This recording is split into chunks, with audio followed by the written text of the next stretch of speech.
G'day everyone, welcome to this week's Life on the Hulls, and a very windy one at that.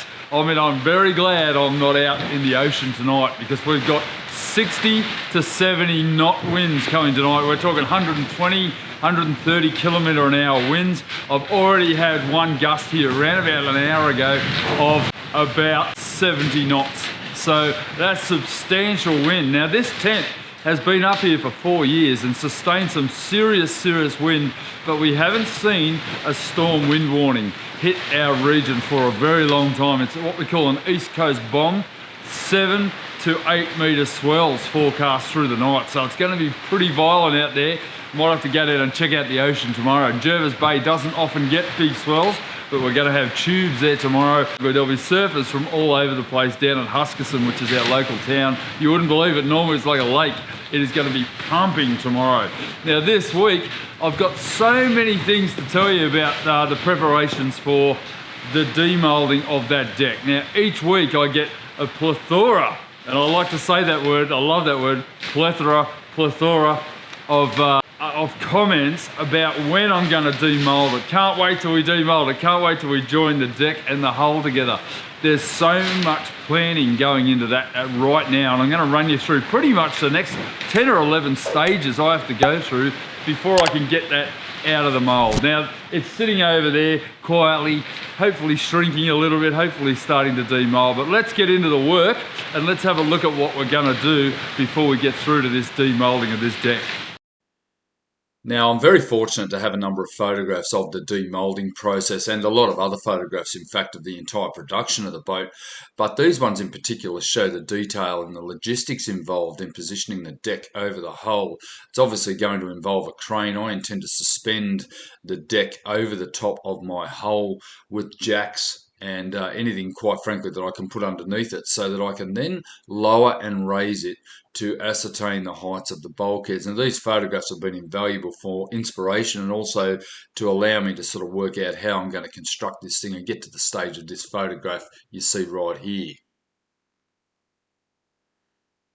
So my planning schedule for demoulding the deck is as follows. I'll basically be working through a number of steps before I can even consider putting that deck in, and the first of which is completing the engine room modules.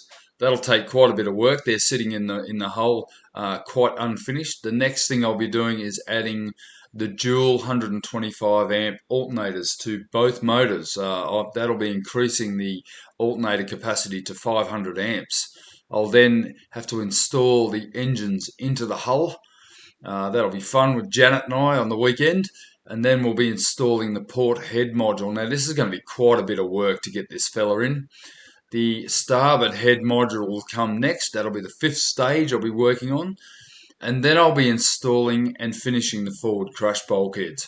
Now they've been in place for quite some time, but not quite finished because I can't really finish them until I get a little bit more work done. Then on top of that, there'll be a 4-peak bulkhead. That'll complete the crush bulkhead installation and provide me with some sail storage up in the bow. I'll then start working on internal robes and finalising the layout of my cupboards and space.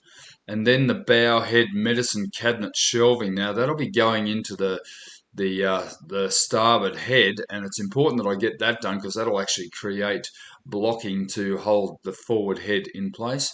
Then I'll be fabricating and installing the mast post. Now the mast post is a critical section of this boat. It is actually integrated into the main centerline bulkhead and the main central compression bulkhead, and that'll take actually quite a bit of work to get that done, and there'll be much more.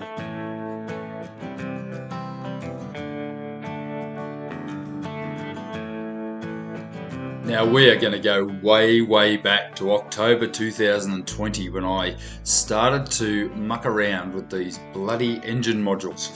I've had a lot of people comment on whether or not I should be using those modules and sort of just flow coated out this beautiful region that I spent so much time glassing the foam bolsters, then doing the engine bearers and all the laminating work that went in place there, which gave me a separate structure to the actual modules. Now those modules created tons of work. There was a lot of butchering them and cutting them and basically modifying them to suit the new engine template.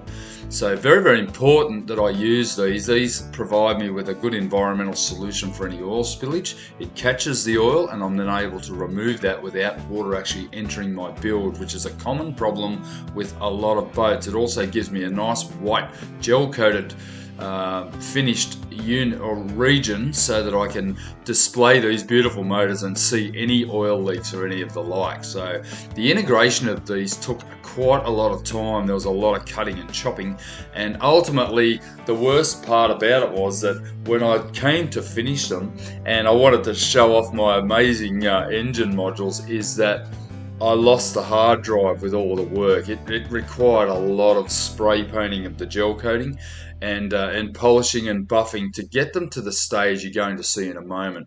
I'm quite impressed with the way it all came up, and when it came time to finish them, I sat there and thought, oh, you're going to love seeing the way that these have integrated in. It's almost to the point that it looked like it came out of the mold as it sat with those separate bolsters and bearers. But in any case, I got the job done, and I'm really sorry that I don't have the finish footage, but I'll hopefully be able to recover it one day. But I'm sure you'll agree that that finish is incredible.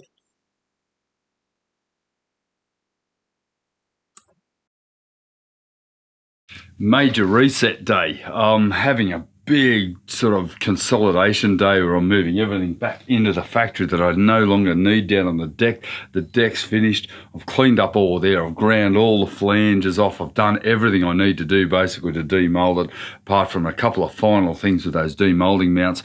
But the factory's starting to fill up again. I've gotten rid of my big cutting table because I'm not going to be doing masses of cloth, and I'm bloody happy to have a bit of room back in my wet room here. Got a lot more to do coming up. I've been up on the hull the last few days finishing the engine modules. Now today I need to essentially get the motors out and put them up at the front of the factory there. Now I need to fit my second alternator. I've decided to do it outside of the boat. I don't want to be fitting that inside the actual engine room. I'm already limited for space. I mean, I've got a lot more space than most do, but I don't want to be going and trying to fit an extra alternator onto a motor actually inside the boat. I may as well do it out here while I've got a lot more room and then just lift it in place, put a bag over it, put a box around it, and leave it until the boat's finished. That's what I'm going to do now, and I basically get those motor, or at least one of them, out and work out how I'm going to fit this alternator. It's going to be a little bit of a job because there's a couple of things need to be moved to fit the second alternator bracket, and obviously we've got belts and things that have to be done, so I'm going to have to RTFM, read the effing manual. That's what's going to happen today. I'll be doing a little bit of study maybe tonight, get the motors ready, start to do that retrofit of that second 125 amp alternator. So ultimately I'll have 500 amps of power on 57 horsepower motors. I'm likely to end up with around 49 or so horsepower of motors running both alternators at the same time. But it's going to be essential to my motor cruising plan is being able to charge stuff quickly, and obviously with lithiums I'll have that extra backup as well. I'll be able to certainly keep them topped up easily with a quick start of the motor and a little bit of a, maybe an hour run a day just to keep my hot water system going, because I like my hot showers. So I've come to a very weird point in this video. My hard drive with the entire alternator installation crashed. I've tried everything. I've tried freezing it, I've tried recovery software, and it works, but the alternators are actually in here, so I'm going to give you a sneak peek of the engines actually installed in here. And Janet and I were able to get them in about 4 weeks ago, I think it was, wasn't it, Jen? Yeah. Jen's over in the background over here. So in here, I'm just going to give you a sneak peek of these alternators and how they're going to look. I'll just try this, hopefully that'll stay up. Yep, that'll be good. And down in here, basically I had to install the extra alternator, and it went on the left hand side of the motor facing forward, but I had to move the fuel pump back, and it came with a series of brackets and separate bolts with the new adjustment lever to mount the alternator. And unfortunately I don't have the footage of it all because it's all on that 1 to 2 week hard drive. Now I back up my hard drives every week or two. Just so happened it was the end of that cycle, and I think I dropped it. I'm sure I dropped it, but that happens, those things happen. But It was a fairly detailed process. It took me a day to do both engines, but by doing them, I was able to move that fuel filter back and put that second alternator on. So I now have twin 125 alternators on our motors, on both motors. So we have 500 amps of charging, and it has added around about 8 kilos of weight to the motors. And when we lifted them in, we definitely noticed the weight of around about 240 kilos, these motors, when we lifted them in. So that's it, the motors are in there. I'm not going to show you the whole thing until we get the motors in, but yeah, now that you've seen the engine bays finished, the alternators are now installed, and I can move forward and hopefully forget the fact that I lost all that all-important footage of redoing the engine bays and putting the alternators together. And there was a couple of other things I lost, but I'm just going to have to live with it. So moving on to the next job was to install the port head. Now this is a double head module, and it essentially has a port toilet and a shower as well in it, and you can see it hanging here. Now I decided to use the foam block that you saw laying on the floor of the hull there. These were joined together with epoxy, and essentially it's already pre-laminated foam. It's just offcuts of what I had there, but it actually worked as a stud formation around the outside of the actual head module. Now, I needed to provide a gap in between the modules. They don't fit together like glass on glass. It needed something in between to space them out. And I'm going to just highlight the process that I took to get that done. And so there's a lot to consider when you're installing a bathroom of this size. I've got essentially a toilet, a tap and a shower, and then we have drainage as well. So there's a lot of room I'm going to need in behind those, and that's where these blocks will come in place.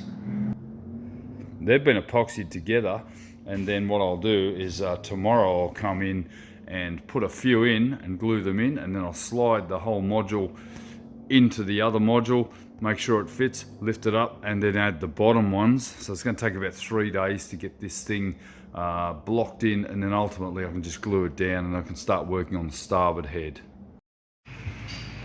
Right, so I've got the blocking all in. These are like wall studs, you know, in a construction site, and we've gone all the way around. And why I've gone short here is because I know I need to pass wiring and everything in through here. And Johnny's down there. We've put some around the back, and I'm currently doing the ones down. I'm actually gluing some to the bottom of this module. Rather than trying to squeeze it in here, I'm actually gluing it to the bottom of this module here, so that when it slides down, I've got a good gap to be able to run any sort of wiring or anything I need in there. But yeah, I've got Johnny down there doing the inspection, mate. What do you think? Looks great, mate. Looks great. Looks fantastic. Yeah. Whatever I'm looking at looks really good. The doctor. Yeah, see, there's plenty of room there once it slides in. Okay, so I'm going to put one in this part here rather than on the actual bathroom module, so it comes down, it's already blocked in place. So it's going to go about here, but it has to go on a flat, like there. That looks pretty good, doesn't it, there? If I clamp it in the middle.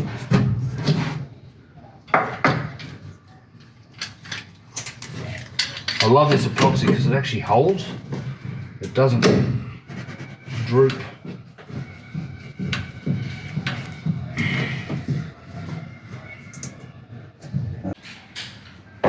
You a slave driver, mate, are you?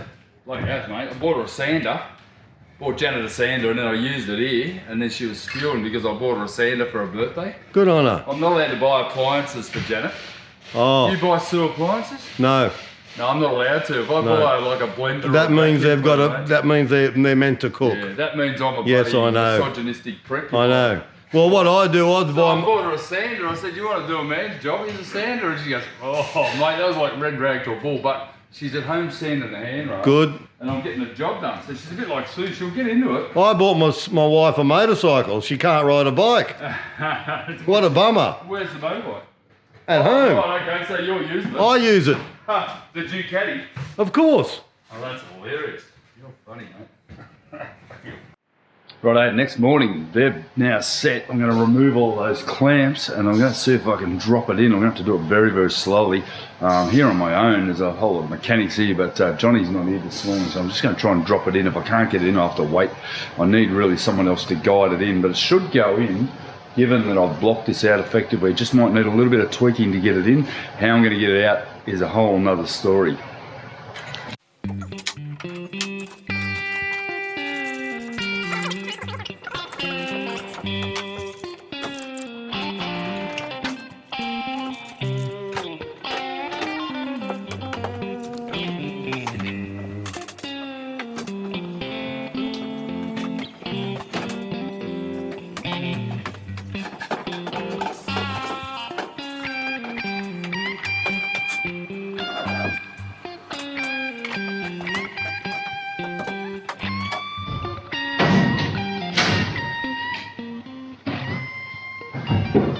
Taking a bit of a slow progress, but the problem is as I'm going down, I'm hitting the one below it, so I've just got to adjust it millimetre by millimetre.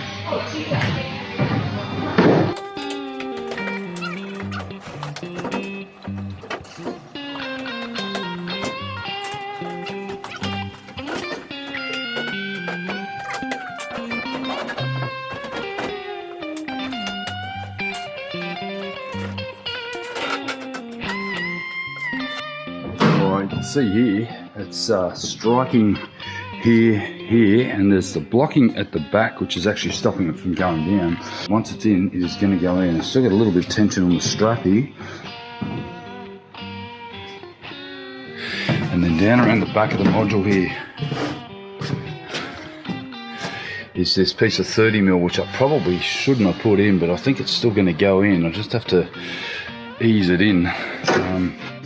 But certainly down in here where the door is, that's pretty much perfect there, and over this side. So it's all fitting, I've just got to get it to nudge in. Well, it fits, but it doesn't fit perfectly, and I didn't expect it to. I've got a little bit of a gap there. It's perfect here, it's perfect here, and it's perfect there, but it's not perfect down below. I think I'm going to need to trim it down there, and also the one over the back there actually restricted it going in, but it's a good tight fit. It's just not quite a good fit yet. I think a couple of little adjustments are going to be required, particularly down the bottom there. I think I'm a little bit thick down at the bottom there. You can see it's a little bit wide. It's about 60mm wide there and 30mm wide there, so I'm going to get a handsaw in there and cut it while it's in there, cut through the foam, and then hopefully be able to work out how it's going to fit again. But yeah, down in here, this one here needs to be cut down to about half the size, cut through that foam there, which will be easier than actually grinding, and then I'll be able to remove that slither. I'll do that with a handsaw, and then hopefully it'll all adjust over. Right, well that was not fun. It's taken me around about half an hour to get this up without damaging it. I'm starting to get some delamination here, so there'll be more gluing going on here in a moment. The problem is that these tops are hitting the edge or the lip under here, and I don't want to wreck this lip just yet, because I know most of it's got to be cut off. But what I'm going to do, I can actually grind a 45 degree here to make it slide up a little more easily. But yeah, there's a couple of things I need to do. I need to trim a couple of these back to make sure that this is going to fit effectively.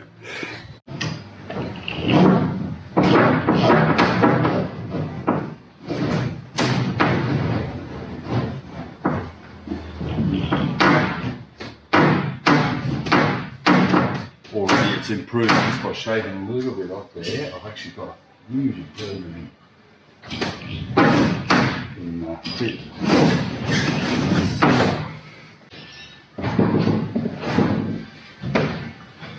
Alright, it's looking a bit better.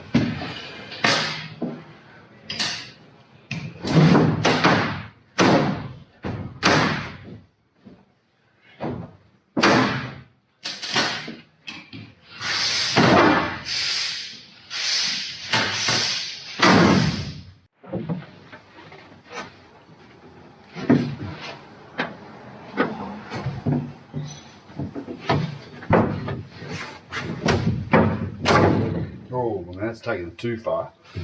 And that's taking too far again.